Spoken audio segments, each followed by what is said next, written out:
बाबूजी, मैं डॉक्टर भी हूँ। किसी बीमार का इलाज करना मेरा काम है। मैंने सोचा तुम पहचानोगे या नहीं। कम से कम 10 साल तो हो गए होंगे। हमारा समाज जसोदा और उसकी बेटी को मंदिर में जाने की इजाजत नहीं देता। आपके समाज, आपके सोचने समझने की ये बंदिशें मैं मंजूर नहीं कर पाऊंगा। मुन्ना, मत जाओ, सुन मुन्ना। दवाखाना आपका और पैसा मेरा।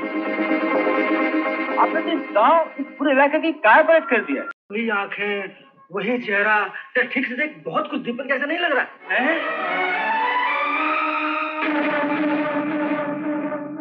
क्या ये ठीक है कि महीने में 3,000 रुपया पाने के लिए तुम अपनी योग्यता बेच दो? आप हैं कौन? प्रकाश, ऐसा नहीं कर सकता। डॉक्टर भैया, इन्हें देख के मुझे ऐसा लगा जैसे कि मैं कैसा लगा प्रकाश? जैसे कि मैं इन्हें जानता हूँ। আনন্দ আশ্রম সিনেমাটি মুক্তি পেয়েছিল 1977 সালে। ছবির পরিচালক ছিলেন শক্তি সামন্ত। শৈলজানন্দ মুখোপাধ্যায়ের কাহিনী অবলম্বনে সিনেমাটি নির্মিত হয়েছিল। আনন্দ আশ্রম ছিল একটি দ্বিভাষিক চলচ্চিত্র যা হিন্দি এবং বাংলা উভয় ভাষাতেই নির্মিত হয়। ছবির প্রধান দুই চরিত্রে অভিনয় করেছিলেন উত্তম কুমার এবং শর্মিলা ঠাকুর।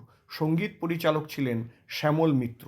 ছবির অন্যান্য ভূমিকায় অভিনয় করেছিলেন অশোক কুমার, উৎপল দত্ত, মৌসুমী চ্যাটার্জি এবং বম্বের রাকেশ রোশন। শ্যামল মিত্র সুরারোপিত এই ছবির গানগুলি আজও সমান জনপ্রিয়।